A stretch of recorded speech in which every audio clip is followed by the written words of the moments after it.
Si no despierto, dile que dije que sí. La carta estaba doblada dentro de un sobre simple, sin sello, sin perfume, sin firma.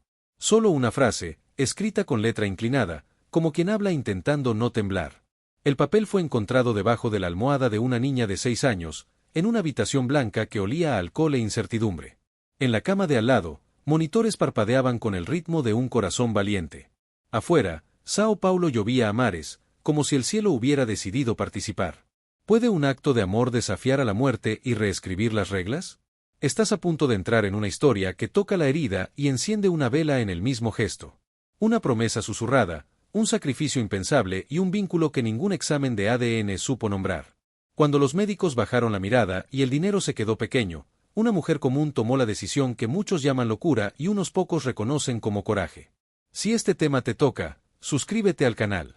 Publicamos todos los días. Deja tu like, di en los comentarios desde qué ciudad nos ves y a qué hora suele despertarse tu esperanza. Respira. Ahora vamos a volver al inicio. En la mansión del Morumbí, el reloj de la sala marcaba las horas con un tic-tac educado, casi pidiendo perdón por pasar. Antes, esa casa tenía sonido de risa suelta, olor a pastel en el horno y música en un piano que nadie tocaba bien. Después del diagnóstico, el piano se volvió mueble, la risa eco y el olor a pastel alcohol en gel. La lluvia golpeaba los vidrios altos como dedos impacientes. En el pasillo, los cuadros de familia parecían vigilar la vida con cierto asombro, como quien pregunta sin voz, ¿fue tan rápido así? Sebastião, ejecutivo de agenda llena y metas exitosas, aprendió otra cuenta. ¿Cuántas veces al día puede decir una niña pequeña está todo bien solo para ahorrar al padre? Aprendió también que el silencio del ascensor del hospital pesa más al bajar. En la mochila de cuero, documentos, exámenes, presupuestos, la pluma con la que cerraba contratos millonarios y que ahora servía para firmar consentimientos en letras pequeñas. Laura, 6 años, ojos que contenían mundos, había perdido el cabello y mantenido la terquedad. Le gustaba dibujar casitas simples con 2 figuras siempre juntas, una mujer con un moño alto y otra mujer, de pelo suelto, con un delantal azul. En todas las casitas, una ventana abierta y un corazón pequeño en la esquina. En la mesita de noche, vivía una cajita de música heredada de la madre que se fue en el parto. La tapa tenía marcas de dedos, el metal ya sin brillo. Cuando se le daba cuerda, una melodía chueca, medio desafinada, insistía en salir. El vacío no llegó de una vez. Se fue desparramando. Primero desapareció la escuela, luego los paseos de domingo, el parque, el cabello, el apetito, la voz alta, la prisa. Quedaron el olor seco de sábana limpia, el pitido de las máquinas, la visita de las enfermeras con pasos discretos y, a veces, sustos. Cada vez que un médico decía vamos a intentar otra cosa, una esperanza pequeña nacía, andaba unos días y se acostaba sin despedida. De noche, cuando el hospital se volvía una ciudad de luces azules y conversaciones bajas, Sebastião se sentaba al lado de la cama y daba cuerda a la cajita de música hasta que le dolieran los dedos. Cerraba los ojos e imaginaba los cumpleaños que no fueron, las mañanas de retraso para la escuela, el diente flojo que nunca cayó. Había días en que pensaba que la vida era un pasillo largo con puertas que no abrían. Había noches en que rezaba sin palabras. El duelo había empezado incluso antes de la pérdida. Así pasa cuando el futuro se vuelve un rompecabezas sin piezas de esquina. Y, aún así, en medio del pasillo, había alguien que siempre esperaba, todos los días, a la misma hora, con la misma paciencia, Carmen. Carmen tenía manos que sabían más de lo que decían. Sabían encontrar la temperatura justa del té, el ángulo justo de la almohada, la palabra justa entre el llanto y la risa. Llegó a la casa para lavar, planchar, cocinar. Se quedó para mucho más. Laura la llamaba mamá número 2 desde los 4 años, sin que nadie lo hubiera enseñado. No era un título, era reconocimiento. En una madrugada de lluvia más gruesa, Laura abrió los ojos, en un soplo de voz, preguntó: «¿Yo voy a vivir, mamá?» Carmen no mintió. No dijo claro por educación. Apretó la mano pequeña, miró dentro de los ojos grandes, respiró para ganar algunos segundos de coraje y respondió: «Hoy, estoy aquí. Mañana, también estaré. Y mientras esté, vamos a luchar para que te quedes». Hubo una pausa. La cajita de música terminó la melodía, como quien pone punto final. El encuentro que cambia la vida a veces no es con alguien nuevo. A veces es con la propia versión de uno mismo que el dolor hizo olvidar. Fue Carmen quien se encontró. Esa misma madrugada, se levantó despacio para no despertar a Laura. Fue a la cocina, Encendió la luz de la encimera y abrió el portátil viejo que tardaba en decidir trabajar. La lluvia escribía en el vidrio una caligrafía que solo los tercos entienden. Carmen tecleó últimas oportunidades, tratamiento compasivo, trasplante en vida, donación parcial de hígado, compatibilidad, niña.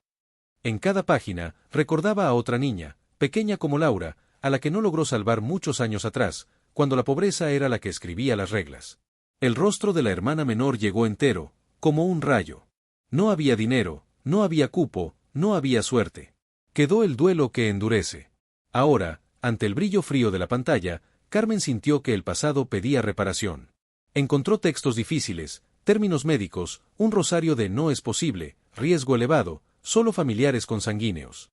Y encontró, escondida entre artículos y testimonios, una oportunidad estrecha. Había protocolos para donantes vivos con compatibilidad perfecta, incluso sin lazo de sangre, en casos excepcionales.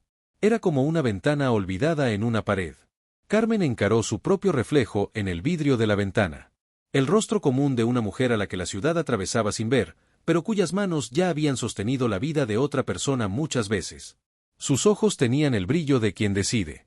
Llamó a una clínica y, con una voz que sabía pedir sin humillarse, consiguió una prueba de tipificación. Se hizo exámenes en silencio. Esperó en silencio. Rezó en silencio. Cuando el equipo médico la llamó, el sobrevino con números y siglas que no decían nada. El médico habló pausado, como quien mide el suelo para no tropezar. Compatibilidad total. Es rarísimo, pero, usted puede ser donante. Técnicamente, puede. Carmen sintió calor en el rostro y frío en las piernas. Sonrió y lloró al mismo tiempo. El médico, aún firme.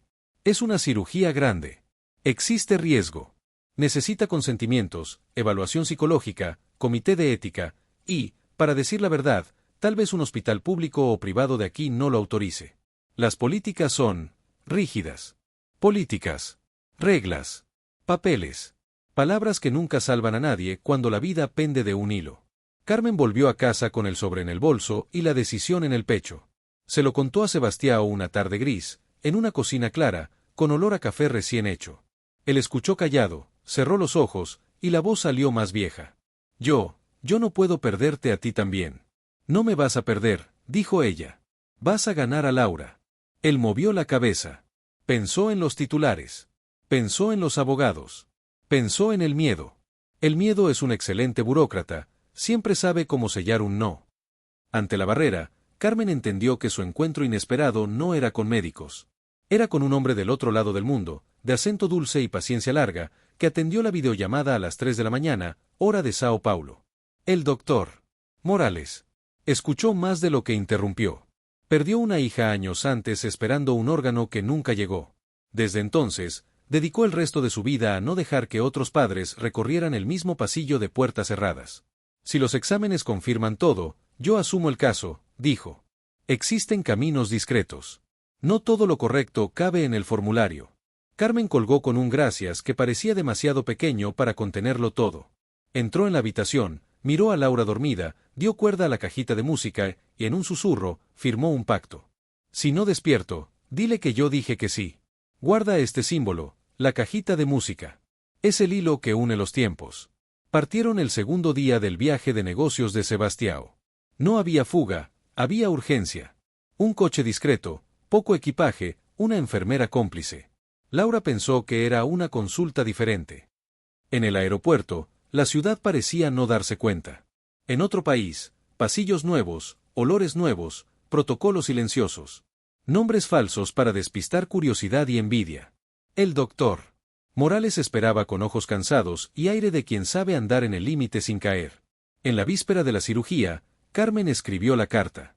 Abrió la cajita de música, escuchó la melodía chueca y dejó que el coraje entrara por el oído. Después de dar las buenas noches, salió del cuarto pisando suave.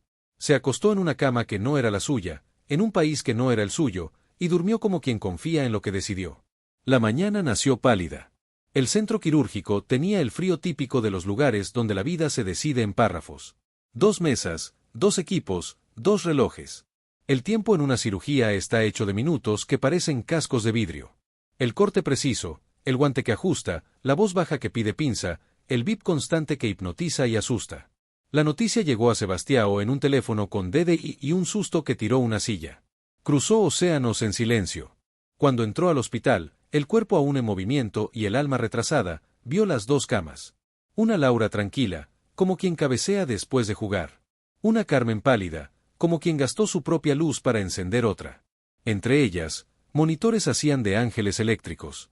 El doctor Morales vino con pasos contenidos y ojos húmedos, como si hubiera guardado una marea por mucho tiempo. La cirugía fue un éxito. Éxito es una palabra que los médicos usan con cuidado. Sebastião entendió el cuidado. Se sentó entre las dos camas y esperó. Y esperar, allí, era actuar. Los días siguientes fueron una escuela. Laura despertó primero. Los niños tienen un pacto secreto con la vida.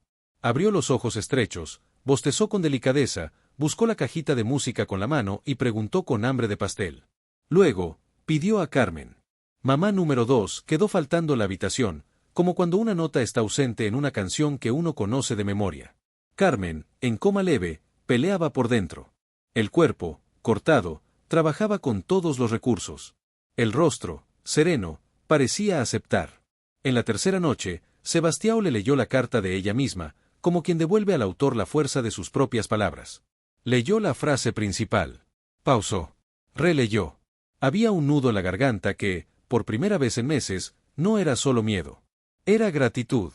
Al quinto día, Carmen abrió los ojos. No fue épico. Fue humano. Parpadeó despacio, ajustó el foco. Vio primero el techo, luego la ventana, luego una mancha amarilla que se revelaba Laura con una corona de papel, de esas que las salas pediátricas ofrecen en los días en que el milagro decide ser simple. Laura sonrió como quien anuncia el sol. Mamá número 2, estoy viva. Carmen intentó responder, pero la voz era un pajarito mojado. Lloró. Y llorar, a veces, es la frase más completa que existe. El doctor Morales entró con calma. Contó de los exámenes, de los números, de la curva, de la farmacia que finalmente valía la pena. El nuevo hígado funcionaba. El resto del cuerpo de Laura empezaba a aprender una lección que ningún remedio solo había logrado enseñar. La música chueca de la cajita parecía, por fin, encontrar el tono. Las semanas se volvieron titular. Alguien le contó a alguien que le contó a un reportero. Al mundo le gustan las historias en las que la burocracia pierde y la vida gana. Lo llamaron milagro. Lo llamaron locura. Lo llamaron precedente peligroso. Lo llamaron de todo. Carmen pidió silencio. No quería premios, quería sopa en su punto, caminata corta al sol de la mañana, dibujo con tiza, sueño sin pesadilla. Sebastião cambió de oficio sin cambiar de trabajo, pasó a administrar tiempo y presencia. Dio cuerda a la cajita de música de noche, aprendió a hacer arroz sin quemarlo, descubrió que los abrazos tienen una forma correcta de suceder cuando uno no tiene prisa. En casa, la foto de la madre de Laura ganó vecina, un portarretrato simple con la carta de Carmen. No para exhibir heroísmo, sino para recordar la sintaxis, el amor es un verbo que acepta el complemento sí. Y, antes de cerrar este bloque, un diálogo largo, del modo en que la emoción necesita. Tuve miedo de que te murieras, dijo Sebastião, en la habitación silenciosa, sentándose al lado de Carmen. Yo también, respondió ella, sincera. Hubo un intervalo. Él continuó. Quise impedirte. Lo sé. Y, si yo estuviera del otro lado, tal vez también querría impedir. Tú salvaste a mi hija. A la nuestra, corrigió Carmen, con la dulzura de quien no pelea. A nuestra hija. Sebastião apoyó la cabeza en el respaldo del sillón y cerró los ojos por un instante. La cajita de música sonaba bajito. El mundo, afuera, discutía. Allí dentro, una familia se reconocía. Un año después, la casa reaprendió la bulla buena. Globos en la sala, pastel rosa de glaseado liso, niños corriendo y tirando confeti como quien siembra alegría. Laura soplando el 7 con la solemnidad que los rituales merecen. Cabellos naciendo en ondas, mejillas con color de fruta, cicatriz discreta recordando que la vida es costura. En la estantería, la carta de Carmen al lado de la foto de la madre que Laura no conoció. No era altar, era clase. Quien llegaba y leía entendía. Familia es decisión repetida todos los días. Sebastião filmaba sin esconder las lágrimas y, cuando alguien bromeaba, respondía con una naturalidad nueva. Es alergia a la injusticia que se va. Carmen, de blusa azul y risa pronta, organizaba vasos, partía pastel, acercaba una silla para las abuelas, calzaba el tenis del niño del vecino. No quiso escenario, pero aceptó una misión. Su caso encendió luces en despachos. Protocolos cambiaron. Palabras fueron corregidas. Hubo quien lo consideró peligroso. Hubo quien entendió que la compasión no es atajo, es criterio. Nació, en una oficina clara con plantas y sillas en rueda, la Fundación Mamá dijo sí. El nombre pareció obvio. La misión era simple y enorme: dar información, apoyo jurídico, red de psicólogos, puente con centros capaces de evaluar donantes vivos por vínculo afectivo. En la pared, en letras grandes, sí es una palabra corta que empuja montañas. Carmen, nada afecta a micrófonos, aprendió a hablar ante salas llenas sin perder el tono bajo. Decía: yo no soy heroína. Solo hice lo que las madres hacen cuando el mundo cierra la puerta. Golpeé la ventana. Y contaba de la cajita de música, del quinto día, de la frase de Laura. Cuando terminaba, la gente no aplaudía por educación. Aplaudía porque se reconocía. Porque sabía que el amor, cuando no encuentra la regla, crea el precedente. Laura creció, escuela al día, exámenes al día, sueños al día. Quiso ser médica. Quiso ser trabajadora social. Quiso ser las dos cosas, y nadie osó limitarla.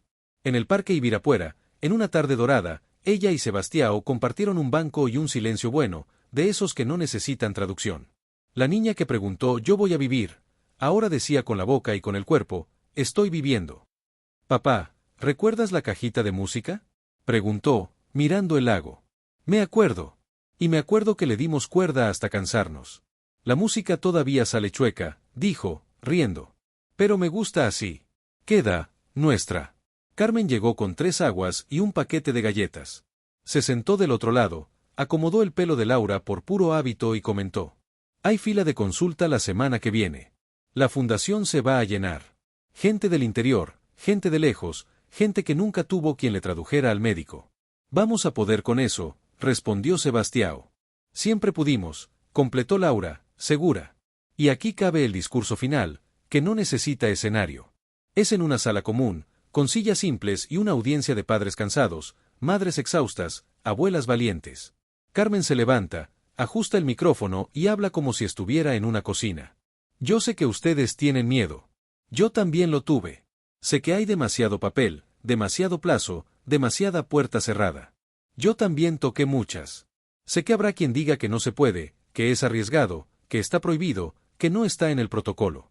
Yo también lo escuché. Pero aprendí que la vida, a veces, necesita gente dispuesta a decir sí primero, para que el mundo aprenda a no decir no por costumbre. El sí no es irresponsable. El sí se estudia, se acompaña, se evalúa, se pesa. El sí pide equipo, pide ética, pide compromiso. El sí no es alto, es puente. Y el puente lo construimos con más gente. Si estás aquí, es porque amas a alguien. Entonces respira. Junta coraje. Busca información buena. Y, si un día te preguntan, ¿tú lo harías?, recuerda que el amor tiene pocas palabras, y la más poderosa de ellas tiene 2 letras en portugués y 3 en español. La audiencia no estalla. La audiencia se deshace, despacio, en lágrimas que lavan. Así empieza la transformación, cuando aquello que parecía excepción se vuelve camino con señal y pavimento. Al final del día, de vuelta en casa, la cajita de música recibe cuerda. La melodía chueca sale, insistente. Laura baila en la alfombra con un exceso delicioso. Sebastião graba, porque ahora graba todo lo que importa. Carmen, apoyada en el marco, cierra los ojos un instante y agradece sin ceremonia. El mundo afuera sigue complicado. Pero, en esa sala, alguien dijo sí. Y eso cambia el mapa. Si esta historia te encontró, deja una señal. Dale like al video, comenta desde dónde nos ves y la hora a la que tu coraje suele despertarse. Comparte con quien necesita una ventana abierta. Suscríbete al canal para oír otras historias en las que la vida, terca, aprende a cantar incluso cuando la cajita es antigua y el mundo desafina. Porque, si preguntas, la respuesta ya está combinada. Hoy, estamos aquí. Mañana, también. Y mientras estemos, luchamos para que te quedes. Si no despierto, dile que dije que sí.